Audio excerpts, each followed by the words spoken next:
snow fell like ash over the Austrian Alps. In the final weeks of World War II, while most of Europe believed Hitler was cornered in Berlin, Allied intelligence uncovered a different possibility, a terrifying one.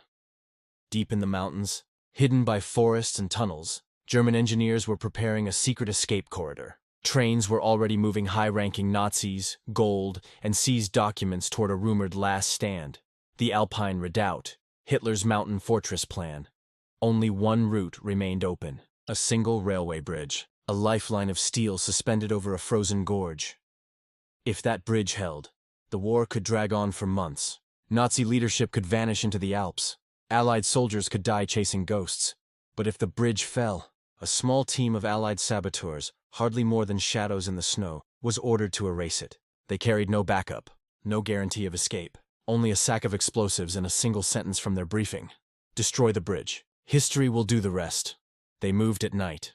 With every step, the war's end shifted. Germany was dying. By the spring of 1945, the Third Reich was shrinking like burning paper. Cities were smoking ruins. Supply lines crumbled. The Wehrmacht was bleeding from every direction. The Soviets crushing from the east, the British and Americans closing from the west. But in the chaos, rumor spread through Allied intelligence like wildfire. Hitler wasn't planning to surrender. He was planning to vanish. Whispers from captured officers mentioned a mountain stronghold, a fortress deep inside the Alps, a place where Nazi leadership, SS, Gestapo, High Command, could retreat and continue the fight. They called it the Alpen Festung, the Alpine Redoubt, a final citadel for a dying empire. The idea was terrifying. If Nazi leadership escaped into a nearly impenetrable mountain network, filled with tunnels, ammunition depots, fuel stockpiles, and SS units trained in guerrilla warfare, the war wouldn't end in weeks. It could continue for years. What gave the rumor power wasn't what was known, it was what wasn't. The Alps were perfectly suited for such a plan. Narrow passes, natural, fortification, high-altitude tunnels built long before the war, a railway system, threading through snow-covered valleys, and more. Importantly, it was one of the last regions not yet under Allied control. While Berlin collapsed, southern Germany and western Austria still held thousands of loyal SS troops, fanatics willing to die rather than surrender. As Allied forces advanced eastward, Nazi propaganda pushed the Alpine myth intentionally. Radio broadcasts repeated phrases like, "The Führer has prepared a final surprise." The message was simple: the Reich may fall, but Hitler will live. Whether the fortress truly existed didn't matter. People believed it. To the OSS, America's wartime intelligence agency, one detail changed everything. A declassified intercept revealed that rail movements in southern Bavaria and Austria were exploding in volume. Trains were rerouted. Supply convoys diverted south instead of toward Berlin. Entire administrative offices vanished overnight, not destroyed, moved south toward the Alps. Multiple intelligence reports pointed to a single conclusion: high-ranking Nazis were already on the move. If they were allowed to reach the Alps, Allied soldiers could face endless guerrilla warfare, fanatical last-stand units, stockpiled ammunition hidden in tunnels, and worst of all, Hitler could slip away. In early April 1945, a reconnaissance pilot captured aerial photographs of a stretch of track crossing a deep glacial gorge, a remote part of the Salzburg-Innsbruck line. On that line was a single bridge, a narrow span of steel suspended hundreds of feet above a frozen river guarded by Waffen-SS riflemen to Allied planners. This was no ordinary bridge. This was the choke point. If this bridge held, trains carrying Nazi officers, gold, documents, and loyal troops could reach the Alps. If it fell, the escape route died. Inside OSS headquarters in Italy, analysts placed red pins on a map, tracking every transportation artery leading toward the mountains. Most routes were too wide, too protected, too strategic to target without massive casualties. But that bridge, it was different. Small, isolated, perfect. Destroying it wouldn't require an army, it would require ghosts, a tiny sabotage team, a mix of OSS demolition experts and local Austrian resistance, men who knew the land, who could vanish into forests and snow. Their objective was brutally clear: reach the bridge, plant explosives, erase it. No reinforcements, no rescue mission, no second attempt. If they succeeded, they could save thousands of Allied lives. If they failed, the war would gain a new chapter, One written in the mountains, in blood, with no end in sight. While frontline soldiers fought across Europe, a war of shadows began behind them. Intelligence versus illusion, fact versus rumor, OSS versus the possibility of a Nazi resurrection. All because of a single bridge. A bridge no one outside of a few intelligence offices even knew existed. Once the bridge was identified, the problem narrowed into a single, brutal question. How do you remove a lifeline of steel without starting a battle? The answer landed in a room with maps, stamps, and a faded lamp. OSS officers traced compass bearings. Engineers calculated blast radii. Linguists translated intercepted train schedules. Every shred of intelligence was folded into one plan. A small team, under cover of night, would act like smoke, pass through, do the job, and vanish. The team could not be conventional. No tanks, no artillery, no heavy bomber raid. Those would warn the enemy and scatter civilians. The bridge's location made large operations impossible. The only viable approach was surgical, precise, quiet. Equipment was chosen to match the mission. Explosives had to be powerful enough to collapse a steel span, yet compact enough to carry through deep snow.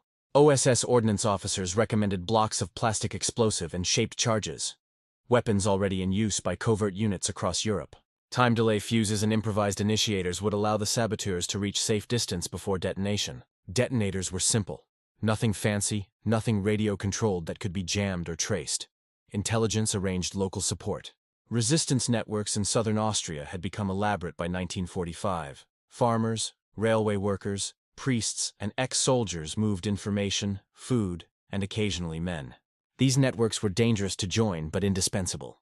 They supplied safe houses, forged passes, and precise knowledge of SS patrol patterns. They also supplied one thing the OSS did not have: absolute familiarity with the mountain weather. Snow, wind, and avalanche risk could turn a perfect plan into a grave. Selection of personnel was pragmatic and stark.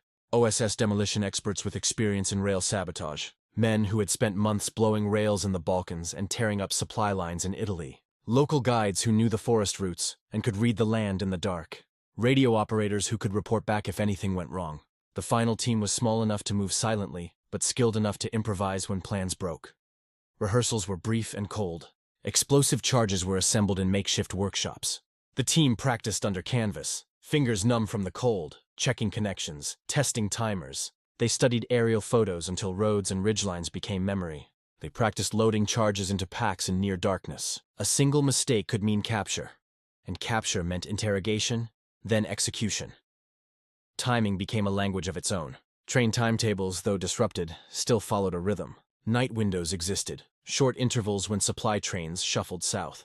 The plan required insertion on a moonless night, during a shift change in the SS Guard routine. Weather forecasts, as reliable as they were in wartime, favored a coming snowstorm. To commanders, the storm was both curse and ally. It would muffle sound and hide tracks, but it would also make travel treacherous. Risk assessment was ruthless. If the team were discovered before the charges were set, they would face immediate firefight with elite Waffen-SS units. If the charges failed, the bridge would remain. If the team miscalculated the blast, civilian structures and lives could be lost. Each possibility was weighed and reweighed. Command accepted only one unacceptable outcome: allowing the bridge to stand. An escape plan existed on paper, but it was thin. Safe houses lay scattered in valleys. Skis and forged papers could carry a saboteur across borders. But the mountain was impartial. Snow could swallow a man as easily as an enemy bullet. For many planners, the mission's moral calculus was cruel and simple. A handful of men might risk everything to prevent a much larger catastrophe. On the ground, local civilians carried equal burden. Rail workers who fed schedules to the OSS, mothers who hid boots, innkeepers who whispered directions. They all risked reprisals. In villages, silence became a shield. One wrong word could light a village aflame. As final orders left the OSS safe house, the gravity of the task settled like frost on every pack. The bridge was no longer a map symbol. It was the hinge of a larger fate. Destroy it, and the Alpine rumor might die with the Reich. Fail, and the possibility of an endless mountain war would remain. The team left at dusk. They moved like shadows, following a route known to a few. Snow grabbed their boots. Wind cut at their faces. Above them, the bridge waited, unsuspecting, exposed, and ordinary to anyone who had not seen the maps. Ahead lay frozen gorge, icy steel, and the delicate balance between history ending and history repeating. War is usually measured in divisions, ships, and tanks.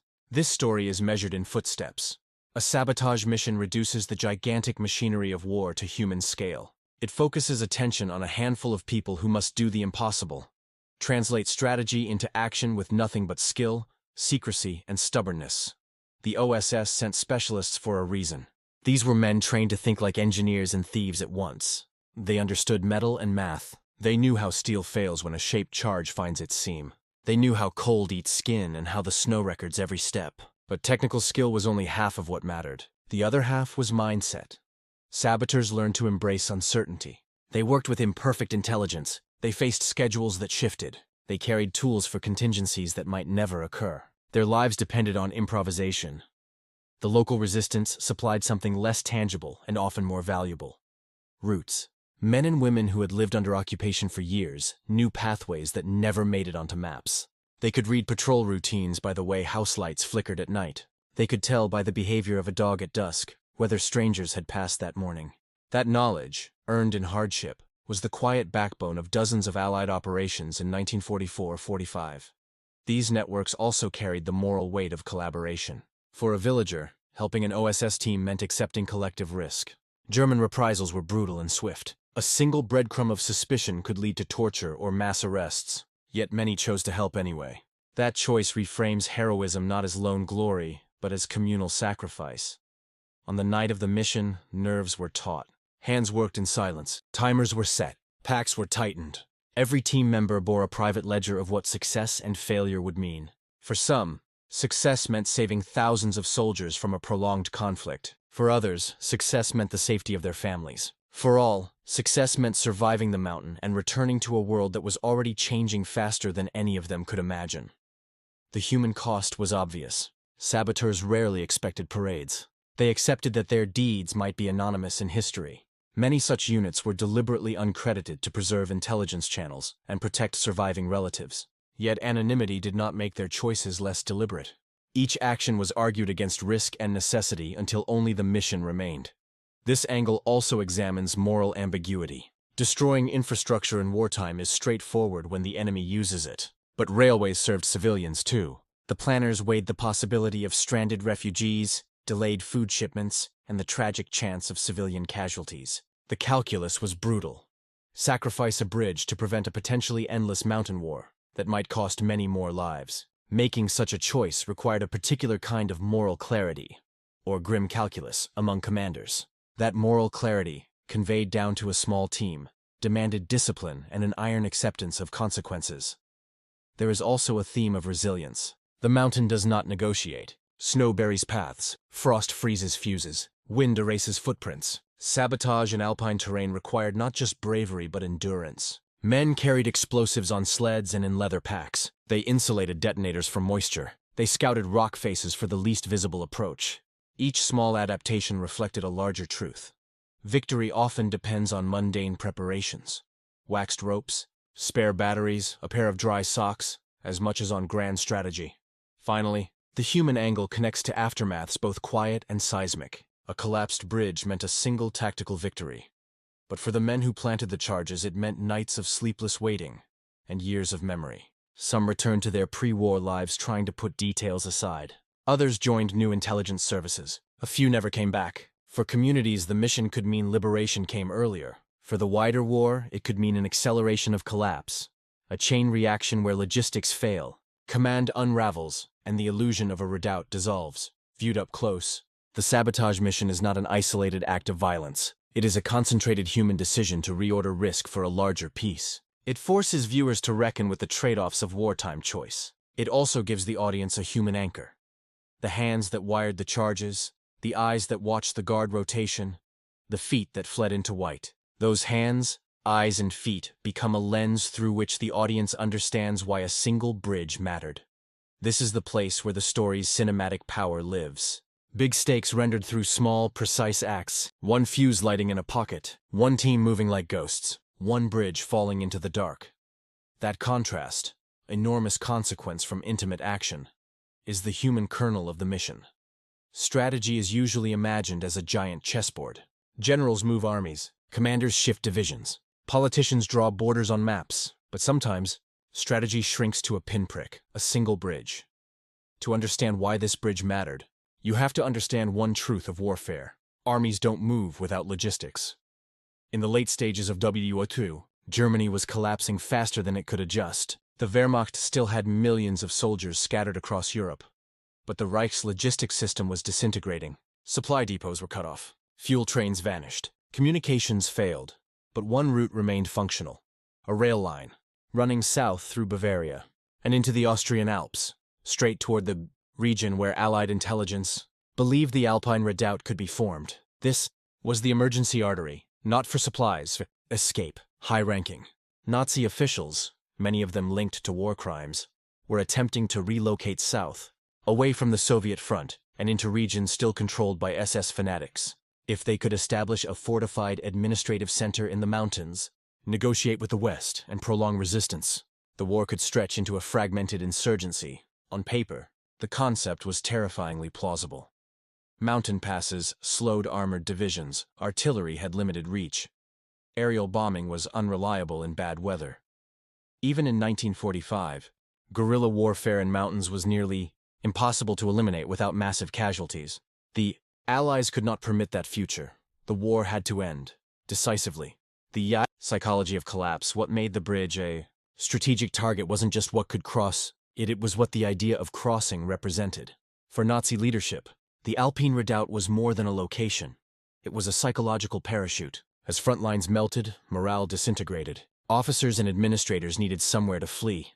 That wasn't the chaos of Berlin or the brutal certainty of Soviet capture.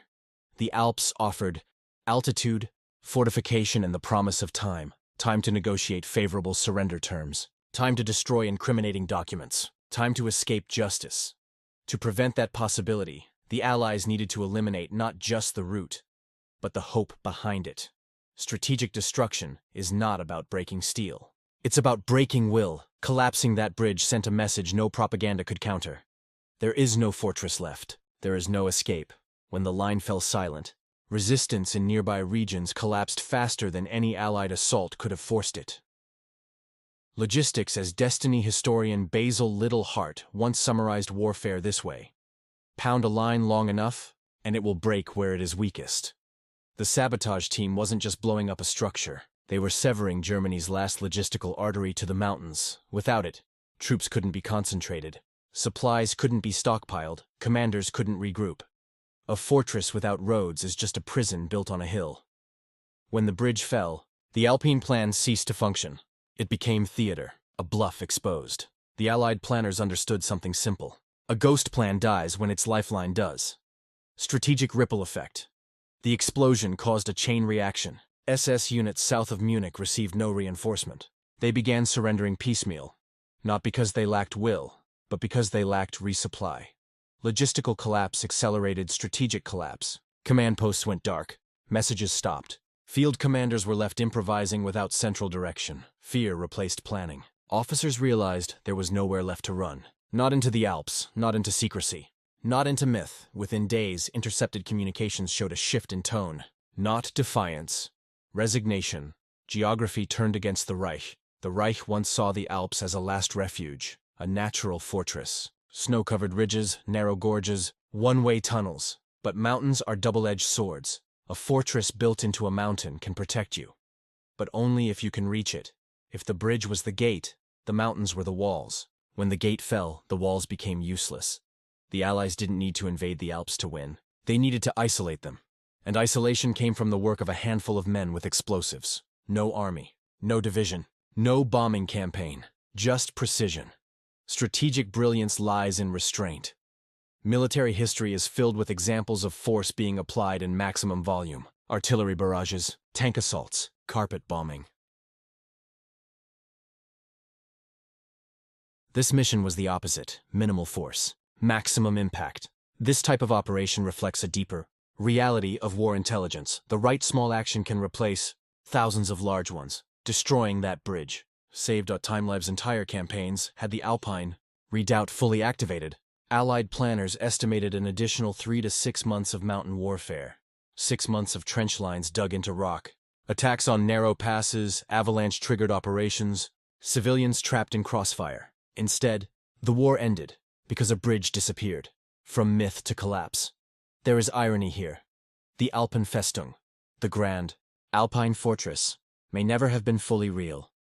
The logistics were real, the movement was real, the intent was real. But the fortress itself, it existed only as long as its railways did. When the bridge fell, the illusion cracked. Many Nazi officials never reached the mountains. Some were captured, others scattered. The Reich's dream of a last stand dissolved into the snow, and history turned a page. The mountains swallowed sound. Night came early in those latitudes. Low clouds pressed against ridgelines. A wind moved through firs and hollowed whistle notes that could be mistaken for distant engines. The team left at dusk, their silhouettes folding into the landscape like cutouts against snow. Movement was arithmetic. One step, another. A measured pace that conserved breath and lengthened endurance. Heavy packs sank into powder. Leather boots creaked. Every loose item held the potential to betray them. A clinking buckle, an exposed canister. They muffled sound with canvas and cloth. They tied tools to their belts. They traced contours from memory more than sight. The route avoided roads. It hugged shadowed gullies and used the land's seams as cover. Trees became a lattice of stealth. The first sentry posts were distant pinpricks of light, then vanished. Occasional patrols moved with rigid discipline, rifles slung like a skeleton's arm. The team timed their crossings to the rhythm of guard shifts gleaned from railway workers. A wrong window would mean a spotlight and the sudden geometry of firefight. They reached the final approach under a thin drizzle that turned to fine ice in the air. Ice-crusted knuckles. Fingers grew clumsy around fuses and bindings. The bridge itself waited ahead. A narrow utilitarian span of riveted steel, its dark silhouette suspended above a gorge where the river ran black and merciless. Snow had collected along its girders. Tracks crossed it like a spine. A light blinked somewhere on the far bank. The slow breath of a sentry's lantern. The team split into two movements. One element skirted downstream along the cliff, seeking the line's blind spot. The second moved from above, descending a scree slope to the bridge's abutment.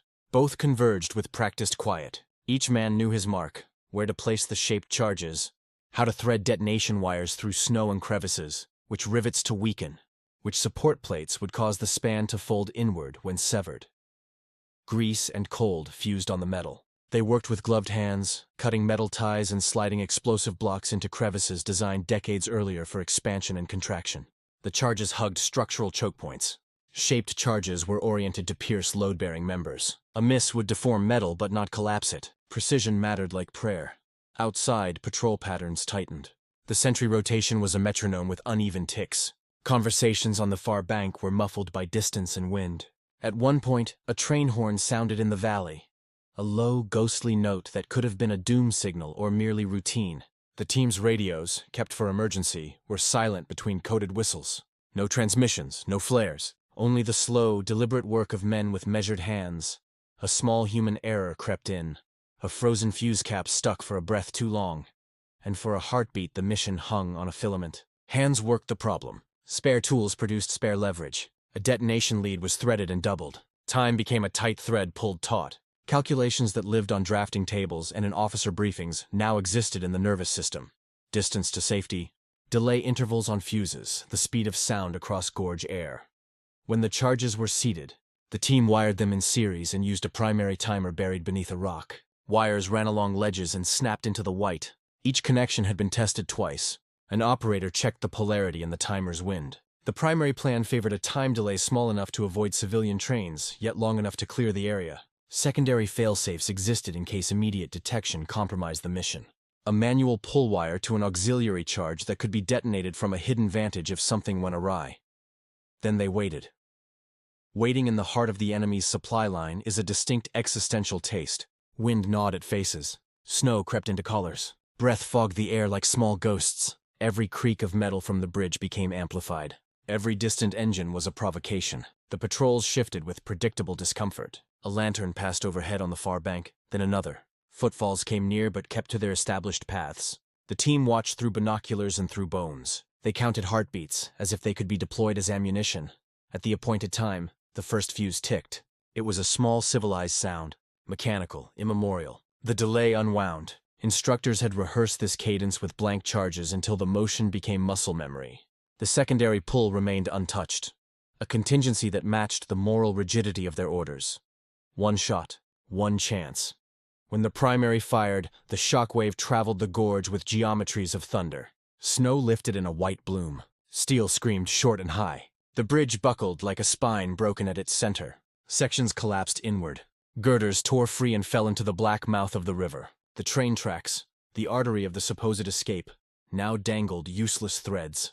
Sound arrived after sight. The explosion traveled with the measured delay of distance.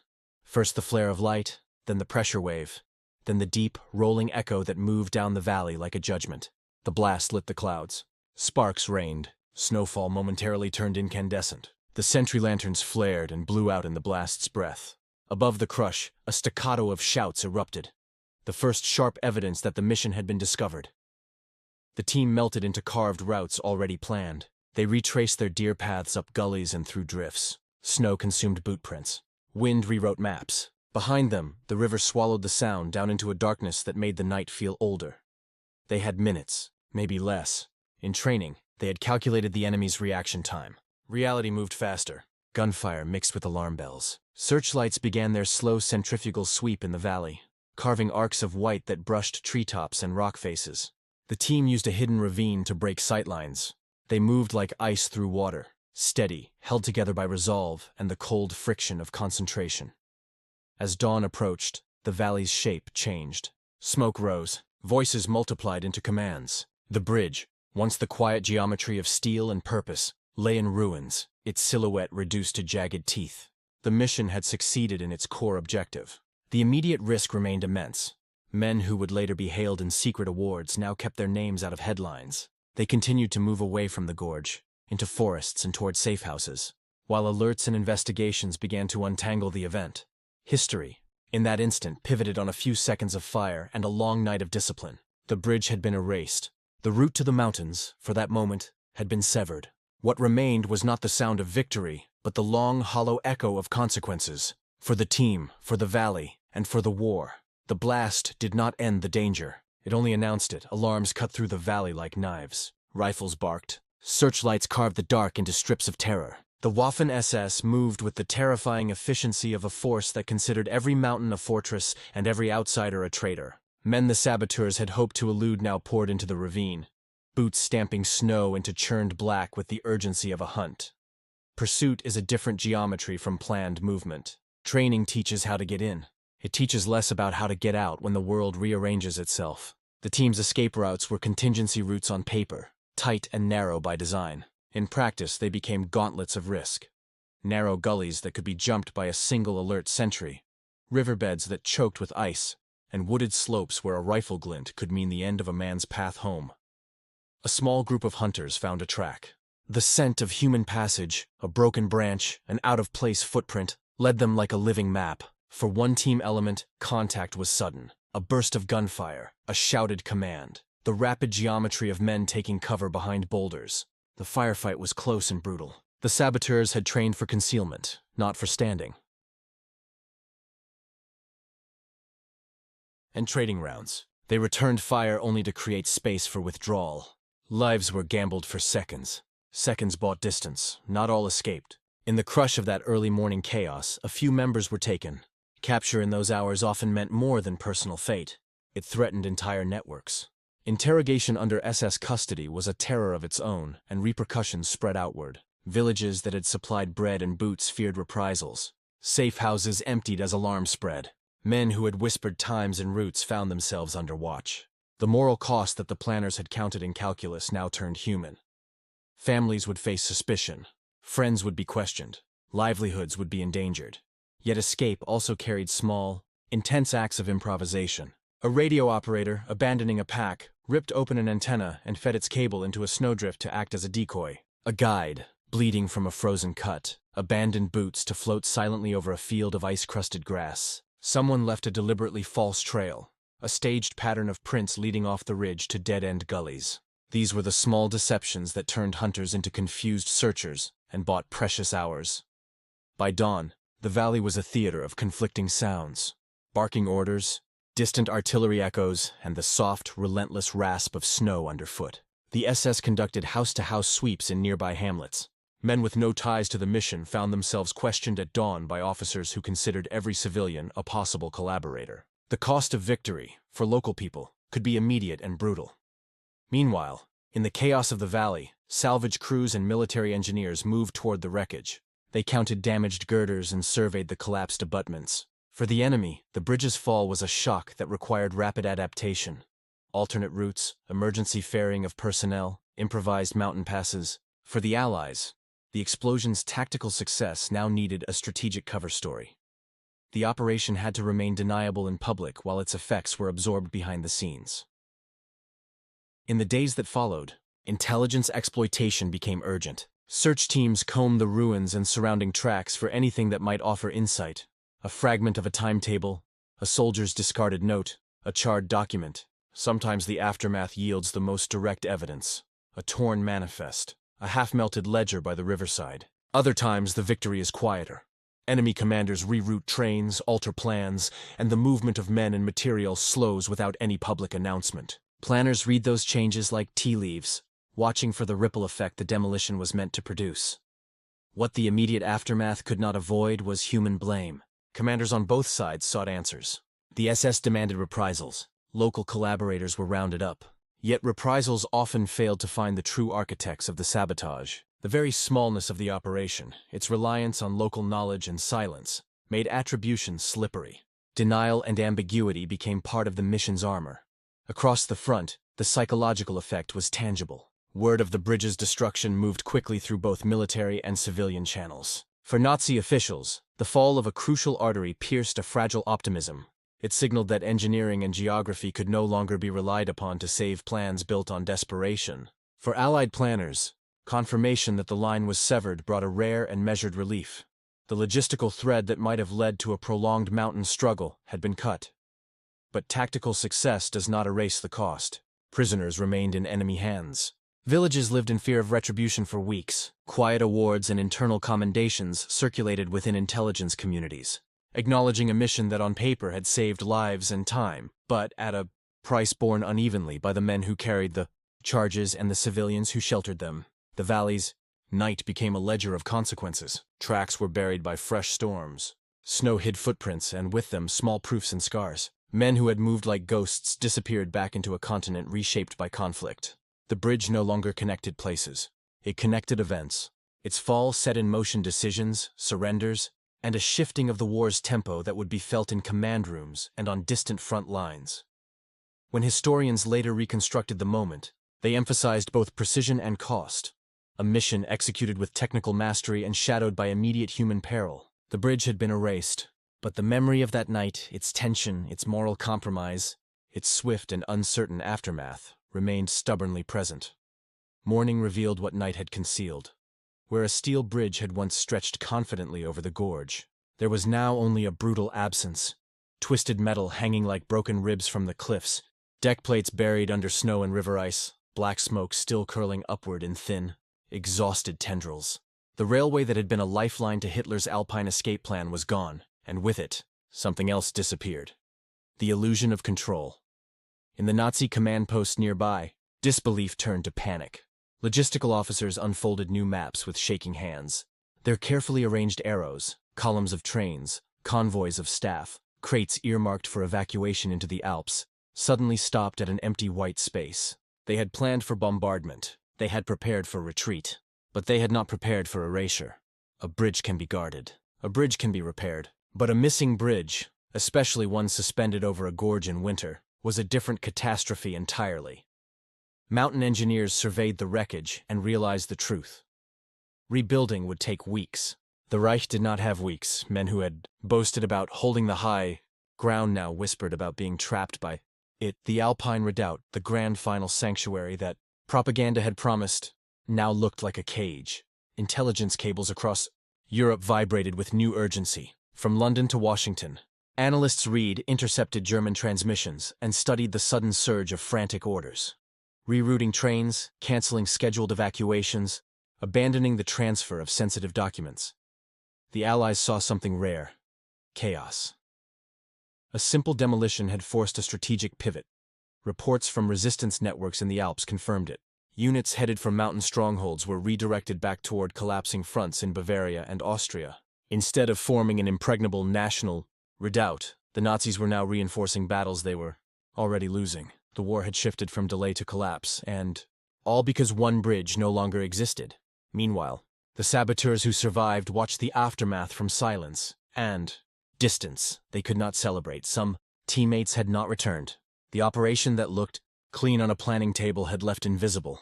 Fractures on real lives. Villagers who sheltered the team feared retaliation. German patrols interrogated civilians at gunpoint, demanding names. The saboteurs heard rumors. Some safe houses burned, local guides missing, arrests in nearby hamlets. Success had weight. Every explosion leaves a shockwave. This mission left one that rippled through human lives. But the strategic impact was undeniable. Without the bridge, the Alpine corridor fractured. The last stand Hitler dreamed of, bunkers in the mountains, gold and documents stored in mines, final negotiations from a fortress deep in the Alps, became logistically impossible. To move men, to move equipment, to move command staff, you need tracks, you need steel. You need the bridge, and now it lay in the ravine like a fallen monument to overconfidence. German planners tried to improvise alternatives, trucks along narrow passes, mule caravans on snow trails, but moving retreating units through treacherous mountain paths under snow and air superiority was suicide. Vehicle convoys stalled. Avalanches swallowed supply columns. The Luftwaffe, starved of fuel, could not protect anything moving in daylight. The mountain fortress idea didn't die with speeches or surrenders. It died when steel met dynamite. In Allied war rooms, success was recorded in silence, no press release, no announcement, no medals handed out in front of cameras, just a few lines typed into classified cables. Bridge neutralized. Redoubt evacuation unlikely. War often changes with noise, artillery, bombs, engines. This time, it changed because of absence. A bridge vanished, and with it vanished the Reich's last fantasy of outlasting defeat. For the men who detonated the charges, the mission ended the moment the bridge fell. For everyone else, the consequences were only beginning. A courier delivered the message to the bunker. Rail line into the Alps disrupted. Bridge destroyed. In any other era, this might have been an inconvenience. In March 1945, it was the final blow to a fantasy. Hitler's Alpenfestung, the Alpine Redoubt, had always been half plan, half myth. Propaganda minister Joseph Goebbels had pushed the idea obsessively. A last fortress hidden in mountain tunnels, where the Reich would regroup and fight on. It was meant to frighten the Allies, to convince them that unconditional surrender might never come. But Hitler's last hope relied on movement. Movement required rail, and the rail line was gone. Hitler reportedly reacted with disbelief, then fury. Staff officers proposed alternate routes. Engineers suggested temporary bridges, but even the most loyal generals understood the truth. The mountain sanctuary was no longer reachable. The fantasy burnt away, leaving only the bunker. For the saboteurs who were captured, the aftermath was far harsher. They were interrogated not as soldiers, but as ghosts, men operating without uniforms, without visibility, without protection under the rules of war. Their captors understood what their mission had cost the Reich. Some prisoners were transferred to SS facilities. Others simply vanished.